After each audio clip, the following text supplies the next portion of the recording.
Romance of Sui in Tang Dynasties Chapter 90. Okay, so let's unpack this. There is a poem right at the start of the source material we are looking at today. Right, chapter 90 of Sui Tengyanyi. Exactly. And it honestly just hits you with this incredible philosophical paradox right out of the gate. It really does. It's quite a hook. It is. It basically says, history loves to praise the loyal minister who dies for their country. We build statues of them. We tell their stories. We weep over their tragedies. But, and here is the kicker, true good fortune, real national luck, is having a state so stable that nobody actually needs to be a martyr. It is such a powerful opening, isn't it? I mean, it completely challenges the way we usually consume history. Totally. It effectively tells the reader, hey, if you were reading about a hero dying a tragic death, don't just sit there and admire the hero. Right. Ask why they had to die. Exactly. Stop and ask yourself what went wrong with the system that demanded that death in the first place. It suggests that heroism, at least in this context, is actually a symptom of institutional failure. Institutional failure. That is spot on. And today, we are jumping into a situation that has gone wrong on just about every conceivable level. Oh, absolutely. We are deep into the An Lushan rebellion. Specifically, this is the moment the Tang dynasty really starts to crack. But what is fascinating here is that the source doesn't just focus on the rebels. No, it doesn't. It doesn't just give us the big, flashy battle scenes. It focuses on the internal rot. Yeah, the rot from within. We are talking about jealousy, terrible HR decisions, and the fatal mistake of micromanaging your experts from a palace hundreds of miles away. That really is the core theme of today. Yeah. It is the tension between military reality, what is actually happening on the ground in the mud, and the blood and political maneuvering back at the capital. It's a tale as old as time. Right.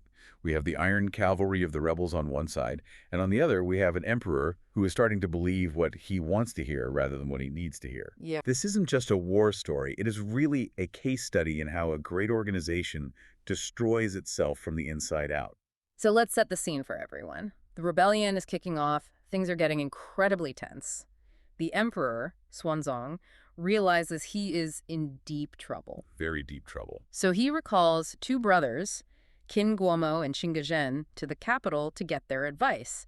It is kind of like bringing in high-priced consultants when your stock price is tanking. That is a great analogy. What exactly is their advice? Well, their advice is actually quite profound, and it serves as the control for the experiment that fails so spectacularly later in the chapter. Okay.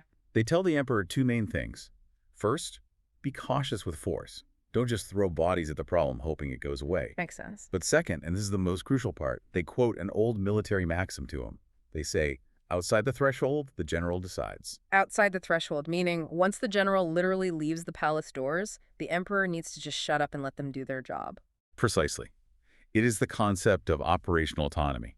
The person on the ground has the actual information. The person sitting in the palace simply does not. Right. If you try to run a war by remote control, you lose. The Qin brothers are begging the emperor to trust his commanders. Yeah. They're essentially saying, hire the right people, give them the resources, and then get out of their way. And this meeting actually leads to some really interesting talent scouting, which I love. It feels like a movie where they're putting a crew together. It really does have that vibe. Yeah. Qin Guomo recommends a guy named Xu Yuan for the governor of Suyang. Now, Xu Yuan is just a low-ranking sheriff at this point. Why would they pick him? This is a fantastic example of looking past the resume. Qin Guomo points out that while Xu Yuan's rank is low, he has ambition and strategy. He has the actual skills. Exactly. Suyang is a critical defensive point. It is a shield for the entire Jiangwei region.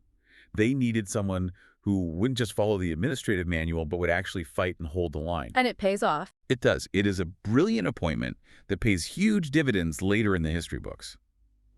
It shows that the administration, at least at this exact moment, was still capable of recognizing actual merit. But here's where it gets really interesting for me. There is a celebrity cameo in the HR department. Yes. The source mentions that one of the most famous poets in history, Li Bai, is actually the person who vouched for one of the dynasty's greatest generals, Guozi. That is such a fascinating detail to find in the text. Right. It sounds bizarre to modern ears. It's like a pop star recommending a general for the Pentagon. Exactly. But in the Tang dynasty, the lines between the literary and the martial were much more fluid. At this specific time, Guozi was actually awaiting punishment. He was in legal trouble. Yeah, he was technically a criminal in the eyes of the court. So he was just sitting on the bench. Worse than that, he was nearly thrown out of the league entirely.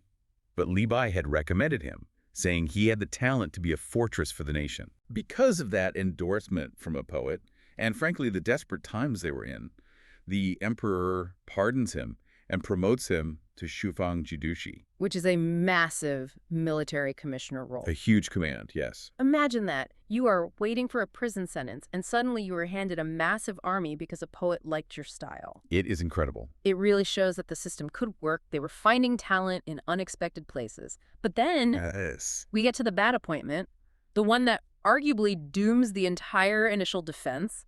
Let's talk about Geshu Han. This is the absolute tragedy of choosing the safe pair of hands.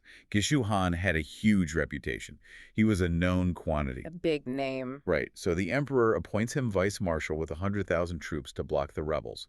On paper, it looks strong, What? but the Qin brothers specifically warned the emperor about him. What was the red flag? Two things.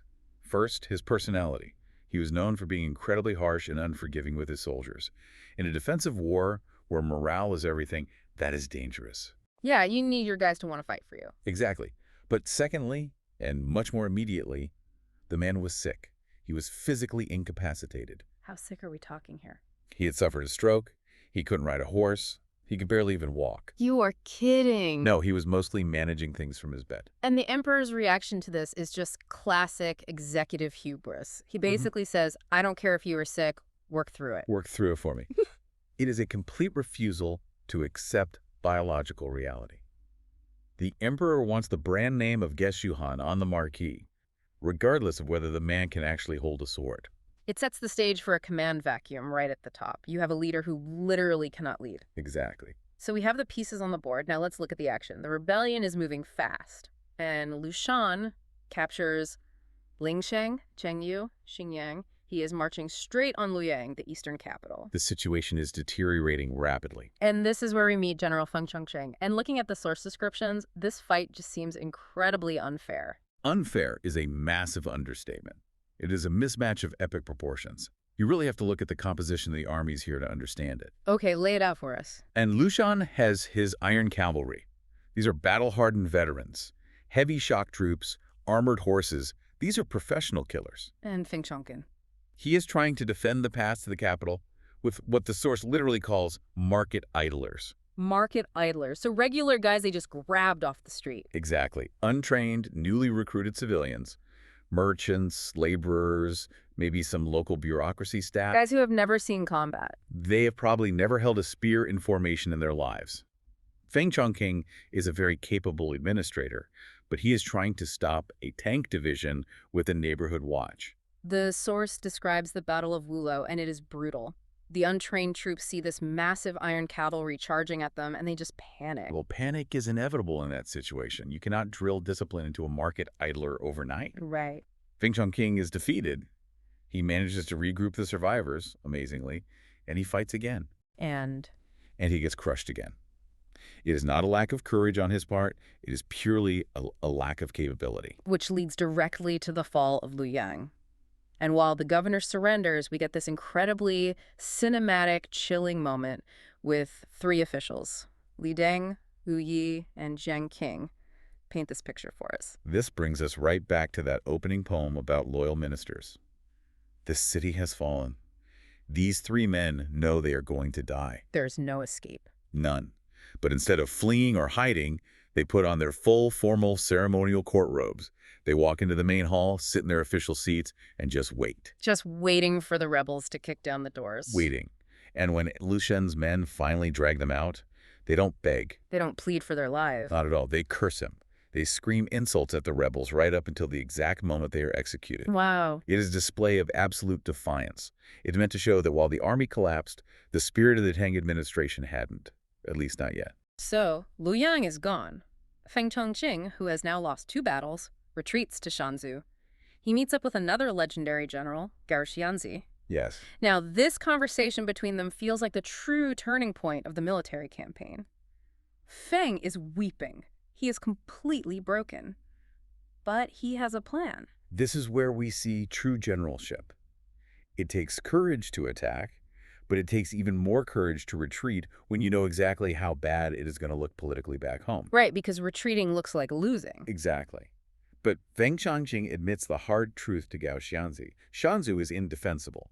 If they stay there and fight, they die, and the road to the main capital, Chang'an, is wide open. So what does he suggest? He convinces Gao Xianzi that they have to give up territory to buy time. They need to pull back to Tongguan. Tongguan, that is a natural fortress, right? It is the lock on the door to Chang'an. It is a narrow pass flanked by mountains on one side and the Yellow River on the other. If you'll hold Tongguan, the capital is safe. So Gao Shunzi listens. He listens. He agrees with the tactical assessment. They retreat. They furiously repair the defenses, and they dig in.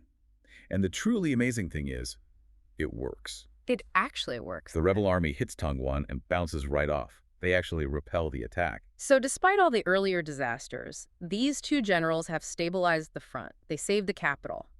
In a rational world, they would be getting medals right now. You would certainly think so. But this is where the internal rot we talked about at the start comes back into play. Enter the villain of the story, Bian Lingcheng. The eunuch monitor. We need to explain this role for everyone because it seems absolutely crucial to the disaster that follows. Right. In the Tang system, the emperor didn't fully trust his military commanders. Paranoia. Exactly. So the court would send eunuch servants of the emperor's household to monitor the armies. Ostensibly, they were there to ensure loyalty and report back. But in reality... it created a parallel chain of command based entirely on corruption. So Bian Lingxing is out there to watch them, but he is really just there to get paid. Exactly. He expected bribes. He expected lavish gifts from the generals to, put in a good word back home with the boss. And Gao Xianzi didn't pay up. Gao Xianzi was a professional soldier trying to stop an apocalyptic invasion. He did not play that game. And Feng Changqing didn't have anything left to give anyway. He had lost everything in the retreat. So Bian Lingsheng gets mad. He is furious. Not because the war was going badly. Remember, they just won at Tongguan. But because he wasn't getting his cut. So he goes back to the emperor and tells two massive, fatal lies. Let's break down these lies because they are devastating. First, he targets Feng Changqing. He says Feng exaggerated the enemy's strength just to find an excuse for his own earlier defeats. Wow. He frames the brilliant strategic retreat as pure cowardice. He tells the emperor, the rebels aren't actually that strong. Your general is just weak. Which is exactly the kind of music the emperor wants to hear. He wants to believe the rebels were weak. And what is the second lie? This one is even more insidious. He accuses Gao Xianzi of abandoning territory without a fight, and this is the real kicker stealing military grain for his own pocket. Stealing grain, Gao Xianzi, the guy who is currently holding the line against the rebellion. It is absurd. It is a petty, ridiculous lie, but it is exactly the kind of accusation that triggers an emperor who is already paranoid and deeply embarrassed by the early losses. So what does Huanzong do? He doesn't check the facts. He doesn't send an independent investigator. He believes the slander immediately. In the fit of rage, he signs a death warrant for both generals. This scene, the execution scene in the text, is one of the most frustrating things I have read in a long time. Bian Lingsheng goes back to the camp. And he doesn't just arrest them, he tricks them. It is incredibly cowardly.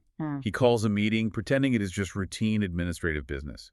Then, surrounded by his own heavily armed guards, he drops the bomb. He just says, I have an imperial edict for your deaths. Feng Changqing goes first, and his reaction is surprisingly dignified given the circumstances. It is.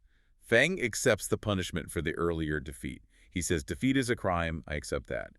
But his last words are a stark warning. What does he say? He says, do not underestimate this thief. He is referring to Anushan.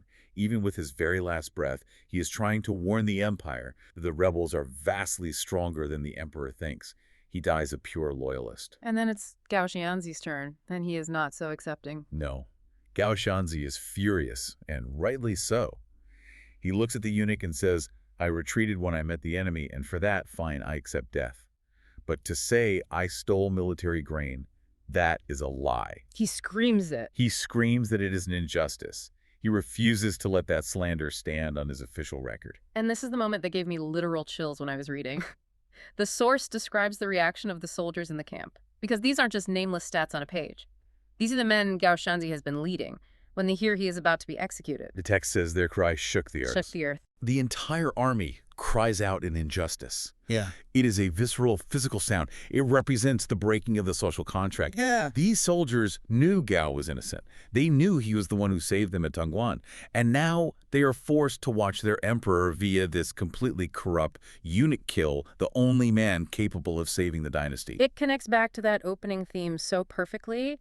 The emperor isn't listening to the generals outside the threshold. No. He is listening to the whisper in the court. And by doing so, he destroyed morale more effectively than An Lushan's cavalry ever could.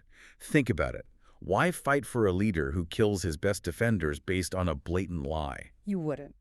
The execution of Gao Jianzi and Feng Chongqing is the exact moment the Tang court lost the moral high ground. It is the moment the soldiers on the ground realized the system they were dying for was fundamentally broken. So the two best generals are dead. Their bodies are barely cold. The army is completely demoralized.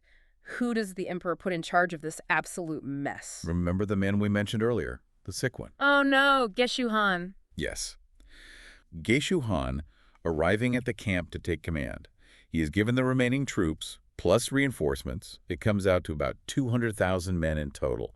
On paper, it looks like a massive, unstoppable force. But we know the truth. Right. We know he is too sick to actually lead them in battle.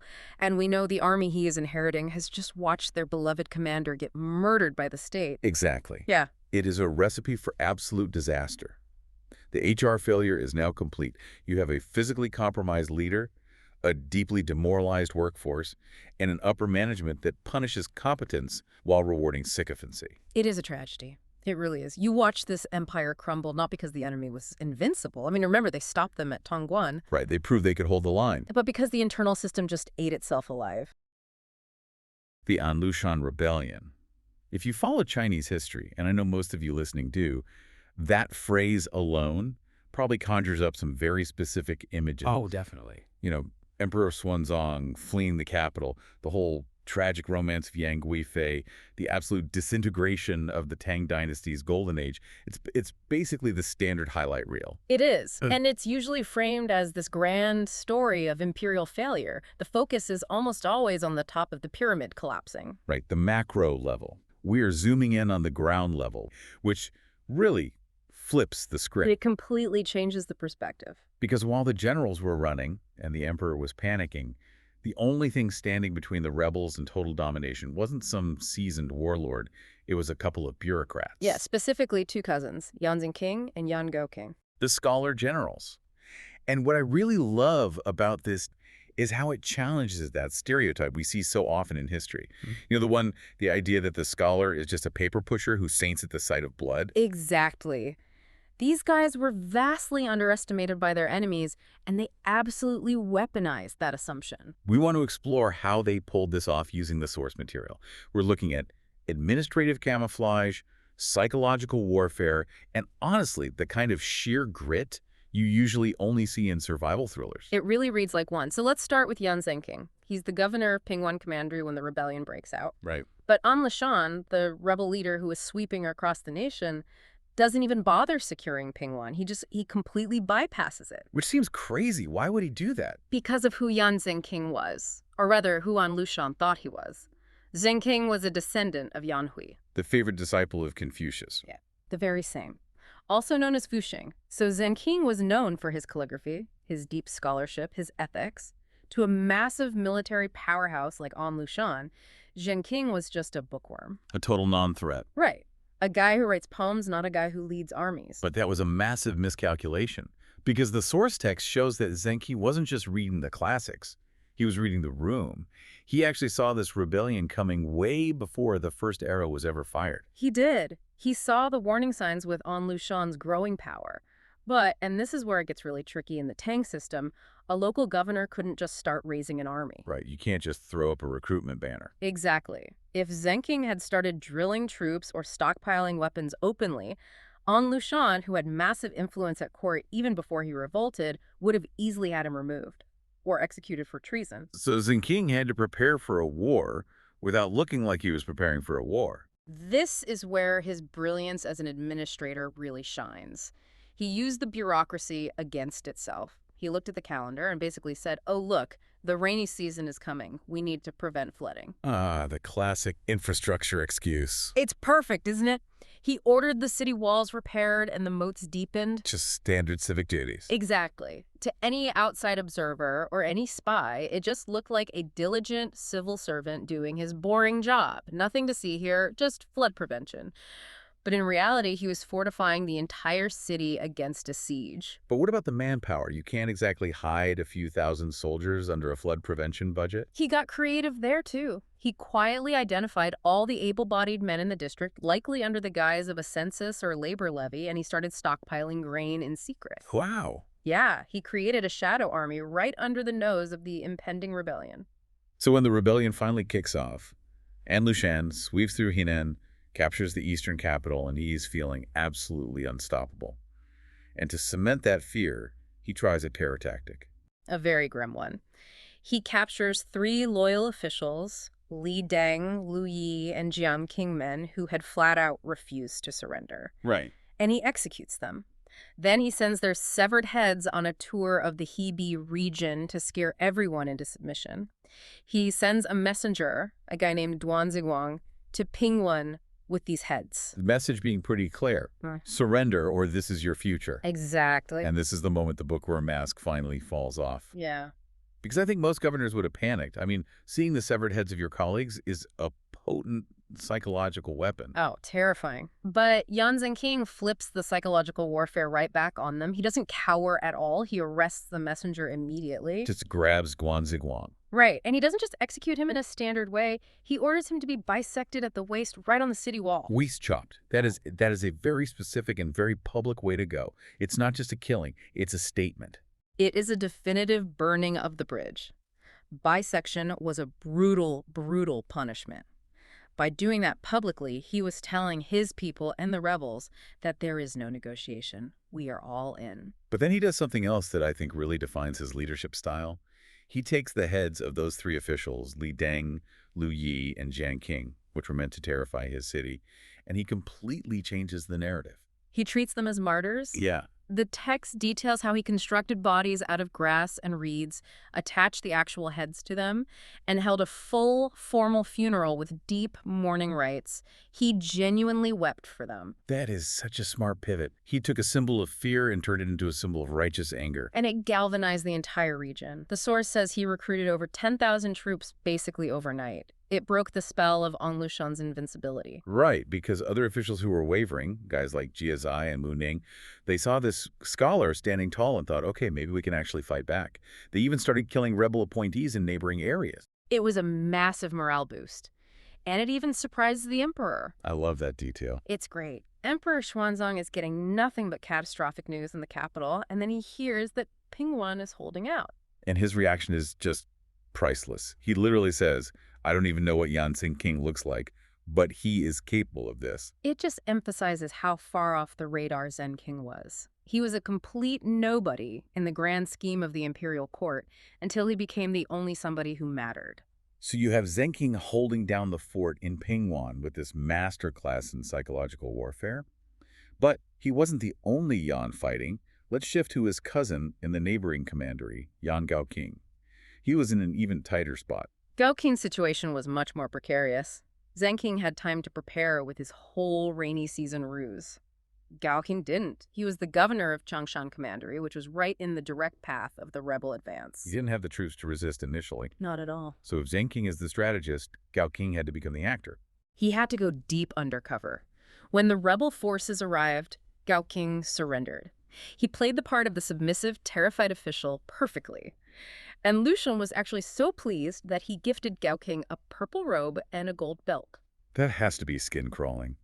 Wearing the enemy's colors, smiling at the man who is actively destroying your country, and just waiting for an opening. It's the most dangerous kind of warfare, because if he slips up even once, he's dead.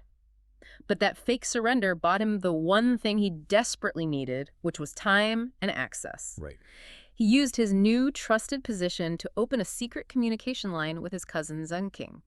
They started coordinating a pincer movement to cut An Lushan's supply lines. And once Gao King was ready to strike, he used the rebels' own arrogance against them. Because An Lushan had just declared himself emperor of the Great Yan Dynasty, right? Yes, and that massive ego was his weak point. Gao King actually forged orders from An Lushan. He sent a message to a nearby rebel general named Li Qingku, basically saying, hey, the new emperor wants to reward you. Come down to Changshan for a banquet. It's the classic honey trap. Exactly. And Li Qingku, blinded by greed and the promise of a big promotion, rode straight into it. He shows up, Gao King gets him completely drunk at the banquet, and once he's incapacitated, they tie him up and behead him. Brutal efficiency. But Gao King didn't stop there. He had another problem. Another rebel general, Zhang Jiancheng, was besieging the nearby city of Ruoyang. Gao King still didn't have a massive army to fight him head-on, so he used a bluff. This is one of my favorite tactics in the whole chapter. Gao King started spreading rumors that the legendary imperial generals Guozi and Li Guangbi were marching toward them with a massive loyalist army. The ultimate boogeyman tactic. Essentially, yes. The mere mention of those names terrified the rebel forces. Zhang Jiancheng panicked and fled the siege without even trying to verify the intel. So with a fake dinner party and a rumor mill, Yang Gao King cleared the rebels out of his sector. And between the two of them, the cousins managed to rally 27 commanderies back to the Tang cause. They effectively severed the connection between An Lushan's base in the north and his new conquests in the south. Strategically, it was a masterstroke. They completely strangled the rebellion's logistics. They did. Sorry, it comes. Yeah, this is where the story takes a very dark turn. Because in the Tang dynasty, the only thing more dangerous than a rebel army was your own internal bureaucracy. Let's talk about the betrayal. Because reading the source material, this isn't just a bad apple situation. This feels like a systemic, lethal failure. It absolutely is. So Yang Gao King has secured these incredible victories. He captures some high-value targets, including rebel generals, and he sends his own son, Yang Quanming, to the capital to deliver the victory report. This report is crucial. Very. It proves their loyalty, and more importantly, it officially requests reinforcements. Now, Gao King sends an official named Zhang Tongyu to accompany his son on this mission. And this Zhang Tongyu is the weak link. He's a man operating entirely out of fear. His own brother had recently surrendered to the rebels, so Zhang Tongyu was terrified of being implicated by association when he got to the capital. He needed a powerful protector. So, en route to the capital, they pass through Taiwan. And Zhang Tongyu strikes a corrupt deal with the governor there, a man named Wang Chengai. Wang Chengai. If there's a villain in this, it's him. He represents everything wrong with the late Tang administration. Wang Chengai looks at the situation and sees a golden opportunity for himself. He realizes that if he is the one who turns in the captured rebels, he gets the credit. So he detains Gao King's son, intercepts the official report, rewrites it to claim the victory was his own doing, and submits it to the emperor. It's infuriating. He just hijacked the victory. But it's not just about stealing the glory, is it? The real-world consequences were lethal. This is the true tragedy of the chapter. By claiming the victory, Wang Chengai backed himself into a massive lie. When the rebels reorganized and launched a massive counterattack on Yang Gao King in Changshan, Gao King sent desperate, frantic pleas to Wang Chengai for those reinforcements. And Wang Chengai couldn't send them.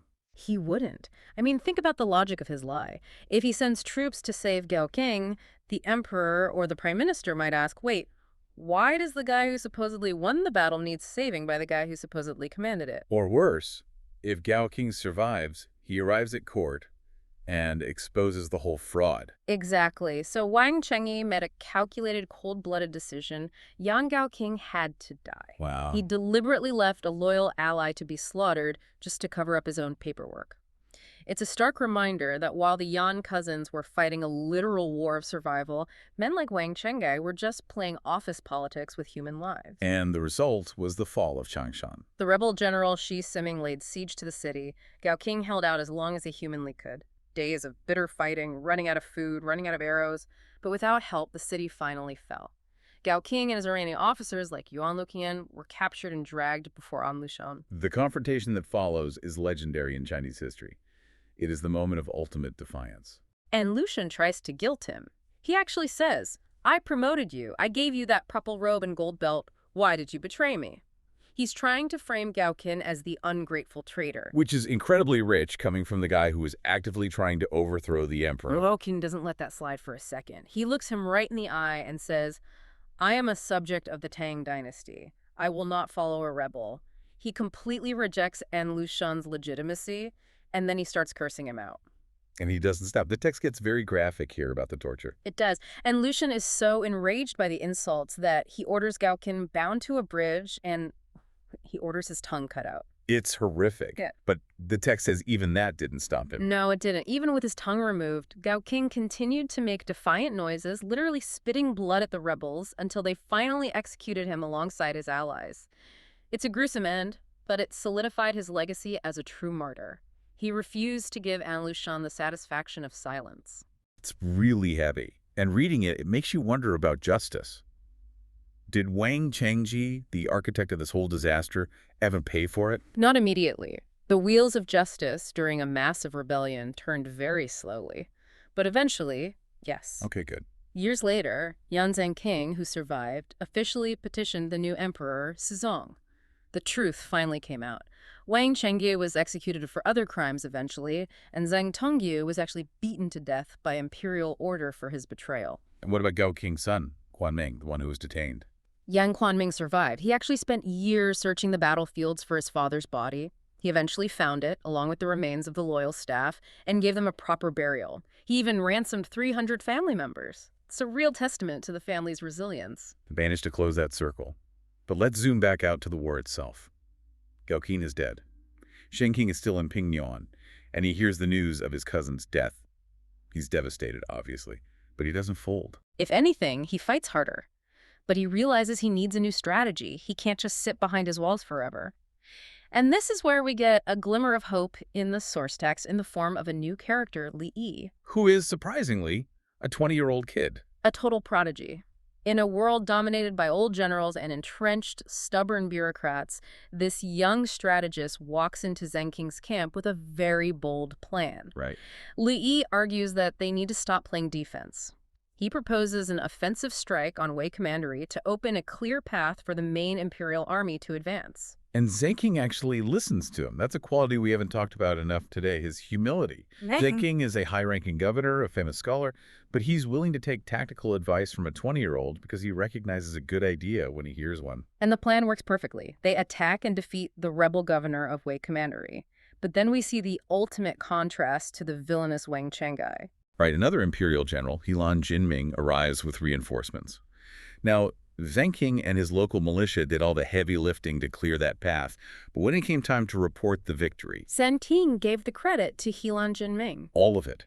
He handed the glory to the newcomer. Yes. Why? I mean, was it just modesty? It was pure strategy. He knew that Helan Jinming had an ego. He knew that if they started squabbling over who did what exactly like Wang Shanghai did earlier, the fragile loyalist alliance would fracture. Zheng King prioritized the mission over his own resume. He realized that winning the war was more important than being the winner. Exactly. That is the anti-Wang Chengai move. It proves that his loyalty was to the state and the survival of the people, not his career. And because of that unity, the tide finally turns. The big imperial armies led by those legendary generals Guo Zi and Li Guangbi arrive in force. They engage the rebel general Shi Siming, and they absolutely crush him. The description of Shi Siming's defeat in the text is incredibly satisfying. It really is. The text describes him fleeing barefoot, clutching a broken spear. It's total humiliation. The rebels, who had been terrorizing the region with severed heads and brutal torture, were finally running for their lives. It feels like a massive moment of catharsis. The scholars held the line just long enough for the cavalry to arrive. They bought the empire time. Right. Without the Yang cousins disrupting the supply lines, bluffing armies, and distracting the rebel forces in the north, the Tang dynasty might have collapsed entirely right then and there. Meanwhile, Picture a city. Not a huge metropolis, but... like a decent-sized one. Yeah, exactly. Maybe 200,000 people. Okay, that's a lot of people. Right. Now imagine every single person in that city. Every man, every father, every son, just marching down a single road together. It's a staggering image. It really is. And that is the scale of the army we are talking about today. The Tang Imperial Army marching out of the Tongguan Pass. It's a force so big it feels like a force of nature. Which is the kind of army that on paper at least, looks completely invincible. I mean, they are fully equipped, well-funded, fighting on their home turf. Oh, totally. And now I want you to imagine that exact same army just a few days later. They march out with 200,000. Do you know how many came back? It's a number that barely registers. 8,000. 8,000, that's it. Yeah. That is, what is that, like a 96% casualty rate? It's absolute annihilation. We aren't talking about a heavy loss or a messy retreat. We are talking about the literal erasure of a major military force in the blink of an eye. Wow. And the scariest part, it didn't happen because they were outgunned. Right. It didn't happen because the soldiers forgot how to fight. Which brings us to our topic. This is a story of the fall of Tongguan. And honestly, reading through the source material, it felt less like military history and more like a psychological thriller. It really does read that way. It's a fascinating case study on how politics can lose a war faster than any enemy general ever could. Yeah. We're looking at a situation where a perfect defense, literally a geographic miracle of a fortress, was dismantled from the inside out. Entirely because of paranoia. Paranoia, ego, and just a sheer refusal to face reality. So let's set the stage for you. We are right in the middle of the An Lushan rebellion. The Tang dynasty is on the ropes. But they have this one massive ace in the hole, which is Tongguan. Tongguan is legendary. It is the throat of the empire. It's this fortified pass that completely shields the capital, Chang'an, from the east. To the south, you have these insurmountable mountains. Right. To the north, you have the Yellow River. It is the ultimate bottleneck. If you hold Tongguan, the capital is safe. Period. And the man holding the keys to that gate is General Geshu Han. Now, from what I gathered in the reading, this guy isn't some rookie. He's a veteran. He really knows his stuff. Oh, absolutely. Geshu Han is a seasoned commander. He understands the terrain, and more importantly, he understands his enemy. Right? He knows the rebels, led by An Lushan, are far from their power base. They're burning through their supplies. Yeah, they're on a ticking clock. Exactly. So his strategy is simple and, frankly, perfect. He says, do nothing. Hold fast. Just lock the doors, sit on the walls, and wait for the bad guys to starve to death. Right. Time is entirely on the imperial side. If Geshu Han just sits behind those walls, the rebellion likely just fizzles out on its own. But waiting is boring. Yeah. And in a highly charged political capital, waiting looks an awful lot like doing nothing. And this is where the villain of our story enters. The Prime Minister, Yang Gusong. Now, we need to unpack this guy a bit because the source material paints him as, well, let's just say he's not winning any popularity contests. To put it mildly, Yang Gusong is the cousin of the famous consort Yang Guifei. Right, so it's all connections. His power comes entirely from nepotism. The people hate him, the soldiers hate him, and the kicker is he knows it. He is deeply, deeply insecure about his own position. And that insecurity is really what drives the plot here. There's this incredible scene where Geshu Han's subordinate, a guy named Wang Sili, comes to the general with a pretty extreme suggestion. Very extreme. He basically says, General, the rebels outside aren't our actual problem. The real enemy is the prime minister back in Shenyang. Wang Sili is essentially proposing a military coup. He tells Geshu Han, let's take 30 knights, ride back to the capital, and execute Yang Gusong. Just like that. Just like that. His argument is that killing the corrupt prime minister will satisfy the people and actually unite the army. Talk about a high-stakes pitch. Like, hey, boss, let's take a quick break from the siege and go murder the prime minister. Yeah. But Geshu Han doesn't go for it. No, he doesn't. And this is really the tragedy of Geshu Han. He is a deeply Confucian general. He believes in the established hierarchy. Right. He says, if we do that, if we turn our swords on the court to save the court, then we are no better than An Lushan. We just become rebels ourselves. He's totally trapped. He can't be a good general and a good subject at the exact same time. Exactly. If he saves the army, he has to betray the government. But if he obeys the government, he loses the army. It's a fatal moral bind. So he chooses to stay in his lane. He refuses to intervene in the politics. But the problem is, politics doesn't stay in its lane. Never does. Because Yang Gozong has spies everywhere. He hears these rumors that the generals are grumbling about him.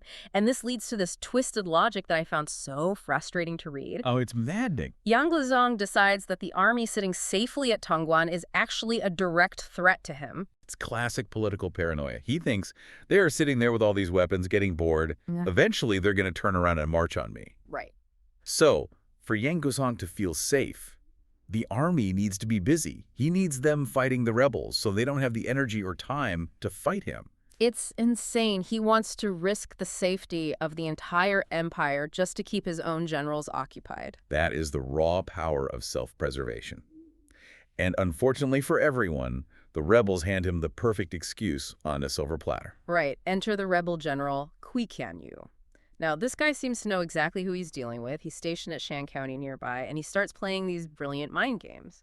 Yu is a tactical genius here. He knows he can't crack Tongguan's walls. It's physically impossible. Yeah. So he has to lure Geshu Han out. He takes his army and intentionally makes them look pathetic. The classic feint. Exactly. The source describes his troops as looking weak and unprepared. He leaves his defenses wide open. He makes it look like his whole operation is just falling apart. It's the oldest trick in the book, the feigned weakness. But Yang Guzong back in the capital just eats it up. Oh, completely. He runs to the emperor and says, look, the rebels are vulnerable. Why is Geshu Han just sitting there? He's missing the opportunity of a lifetime. And here is where we have to talk about Emperor Xuanzang. He's quite old at this point. He's tired, and he fundamentally trusts Yang Guzong. He starts getting really impatient. Even though the source explicitly mentions that the other top generals, guys like Guozi and Li Guangbi, were basically screaming from the rooftops, do not attack. They were frantic. They were sending messages saying, the rebels rely on speed, we rely on stalling, don't play their game. They were begging the court to be patient. And they even had a solid counter-strategy. They said, let Geshu Han hold the pass while other imperial armies attack the rebels' home base in the north. Right, a pincer movement. It was a perfect pincer movement. It absolutely would have worked. But the emperor isn't listening to the experts. He's listening to the panicked prime minister. And then the messengers start arriving at the pass. This detail really struck me when reading Chapter 90. It wasn't just a single letter. It was a relentless stream of what they called golden badge messengers. The VIP couriers. The highest priority imperial couriers. They were arriving at Geshu Han's camp one after another, day and night, without stopping. Imagine the psychological pressure of that. Every few hours, another guy shows up with a scroll from the emperor saying, why haven't you moved? Are you a coward? Attack now or else. And the or else is very explicit. The emperor invokes state law. Which means? That is code for execution. Yeah. He's telling Geshu Han, if you stay behind these walls one more day, I will have your head. There's this incredibly emotional moment where Geshu Han reads the final decree. He looks at his officers, these hardened military men, and he just breaks down weeping. Because he knows.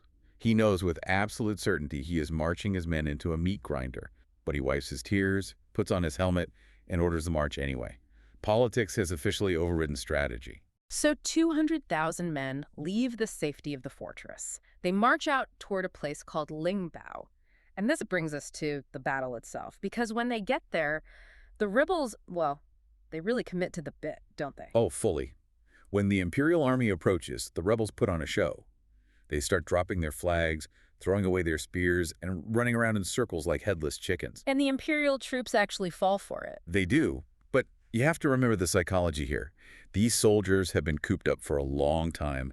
They are tense. Yeah, that makes sense. Suddenly, they see the enemy panicking. The tension just breaks. They start laughing. They break formation. They rush forward thinking, wow, the prime minister was right. This is going to be a cakewalk. And that is exactly when the trap snaps shut. They enter a very specific part of the terrain. The source describes it as a narrow defile, about 70 long along. How long is that in modern terms? A leland is roughly half a kilometer. So imagine a narrow, winding canyon road, maybe 20 miles long, with the roaring Yellow River on one side and steep cliffs on the other. So it's a literal chute, and you Right. have 200,000 men crammed into this narrow space. They can't maneuver at all. They are packed like sardines. And suddenly, boom, signal cannons fire. The rebels aren't running away anymore. They are hiding in the cliffs right above them. They start rolling massive logs and boulders down onto the crowded road. It's total chaos. But Geshu Han does try to fight back, right? He brings out what the text calls the felt wagons. I had to look this up. Are these basically the armored personnel carriers of the 8th century? Roughly, yes. They're these sturdy carts covered in thick layers of wet felt and oxhide. They're specifically designed to absorb arrows and small rocks. Okay. Geshu Han orders these felt wagons to push forward, trying to create a shield wall so his archers can advance and fire back up at the cliffs. It's a really smart move in a tight spot, but the rebels have a counter for that too. Yeah. The glass wagons. And this is where it gets horrific. The rebels have carts too, but theirs are filled with dry tinder, oil, and straw. They wait until the Imperial army is bunched up behind their shield wall, and then they shove these grass wagons right into the face of the Imperial line and set them on fire. And the weather plays a huge role here. The source makes a really big deal about the wind. The east wind. It's almost biblical bad luck. The wind is blowing directly into the faces of the Imperial soldiers. Right. So when those grass wagons light up, all the smoke, the ash, and the flames are blasted right back into their eyes. So you're trapped in a canyon, boulders are falling on your head, and now you are facing a literal wall of fire and blinding smoke. They were totally blinded. The text says the soldiers couldn't even see their own hands in front of their faces. That is terrifying. And because they were panicked and couldn't see, they started swinging their weapons wildly. They were actually hacking each other to pieces in the confusion because they thought the rebels had closed in on them. Friendly fire on a massive scale. And while they are killing each other, the rebels make their real move. Exactly. The rebel cavalry flanks them. They circle around from the south and hit the unprotected rear of the column. It just turns into a total rout. A massacre. The Imperial soldiers panic completely. They throw away their heavy armor to run faster. They dive into the Yellow River trying to swim away, and they end up drowning by the thousands. But the thing that really stuck with me, the image from the reading that I just can't get out of my head, is the trenches. Yeah, this is the grim irony of the whole battle. Because before they even left on this march, the Imperial army had dug 3 massive trenches outside the gates of Tongguan. Right, these were defensive trenches. They were wide, deep, and meant to keep the enemy out. They were supposed to be a safety measure. But now you have tens of thousands of blinded, terrified soldiers running full speed back toward their own gate in the dark. And they run straight into their own trenches. The source is pretty graphic here. It just says the trenches filled up. They filled completely with men and horses, layer upon layer. The soldiers who arrived first fell in and were crushed or suffocated. Oh my God. And the soldiers who arrived later, they didn't fall. They walked. They walked over the bodies of their comrades? Yes. They trampled the dead and the dying just to get across. The trenches basically became level ground because they were packed solid with corpses. That is how the few survivors managed to get back inside. That is absolutely nightmarish, walking on a bridge of your own friends to escape a trap you knew you shouldn't have been in. And that's how you get from an army of 200,000 down to 8,000. Yeah. The rest are dead in the canyon, drowned in the river, or crushed in their own defensive trenches. And just like that, Tongguan falls. The shield is gone. The rebels just stroll right into the pass. The road to the capital is wide open. Geshu-Han does manage to escape with a few men to a way station to regroup, but the story has one last knife to twist. Of course it does. He's sitting there, traumatized, trying to figure out what to do, when his subordinate, a foreign general named Hubagirin, walks in. And you'd think, in a moment of ultimate crisis, this is where the Brotherhood of Soldiers kicks in. They survive together. But Hubagirin has done the math. He really has. He looks at Geshu-Han and basically says, look, we lost the entire army. If we go back to the Emperor now, he executes us. Yeah. Guaranteed. So he decides to switch teams. He decides to use Geshu-Han as his bargaining chip. He rallies the remaining soldiers and says, let's capture the general and hand him over to An Lushan. Maybe the rebels will reward us for bringing him in. And they tie Geshu-Han's legs to a horse's belly. It's incredibly humiliating. They tie him up like livestock. Huoba drags his own commander into the rebel camp, fully expecting a pat on the back and a giant bag of gold. And this is the part that genuinely surprised me, and Lushan's reaction. Because you expect the villain to be happy, right? Like, great job, you brought me the enemy general. And Lushan is happy to have Geshu-Han, sure. But he looks at Huoba the traitor with total disgust. He says, you betrayed your own master. You are unfaithful. Traitors cannot tolerate traitors. Precisely. And Lushan is leading a rebellion against the state, sure, but he runs a military organization. He values personal loyalty. Right. He knows that if a man will betray his commander once to save his own skin, he'll definitely do it again. So he orders Huoba to be dragged out and executed on the spot. That is some brutal, poetic justice right there. But what about Geshu-Han? Does he die a martyr for the Tang dynasty? Unfortunately, no. And this is really the saddest part of his legacy. He surrenders. He gives up. Maybe he felt abandoned by the emperor who sent him out to die. Maybe he was just a broken man who wanted to live. We don't really know. But An Lushan accepts his surrender and even gives him a title. He names him Sikong. Sikong. That sounds important. It is. It translates to the Minister of Works. It's historically one of the highest ranking positions in the imperial government. Oh, wow. But coming from An Lushan, It's a joke. It's a complete mockery. It's An Lushan saying, look, I can give you better promotions than your own emperor ever did. He turns this legendary general into a trophy. Exactly, a captive puppet. Yeah. He even forces Gishu Han to write letters to the other imperial generals, like Ozi, telling them to surrender too. Do they listen to him? Not at all. They write back and completely scold him. They say, you were a hero to us, and now you're just a dog. Ouch. Yeah. And when An Lushan realizes Geshu Han has no actual influence left over the imperial forces, he just loses interest in him. He locks him in a courtyard, and Geshu Han eventually dies in captivity. A tragic, quiet end for a man who once commanded hundreds of thousands. It's such a heavy story. You look at all these moving parts and you realize the Battle of Tongguan wasn't actually lost at Tongguan. No, it wasn't. It was lost in the Emperor's palace, months before the first arrow was even fired. It was lost because a politician was afraid of his own shadow. It really highlights the most dangerous thing in warfare, which is the disconnect between the people making the decisions and the reality on the ground. Yang Gozong viewed the army as a political chess piece, not a defense force. He played court games with it, and the cost of that game was the collapse of the dynasty's security.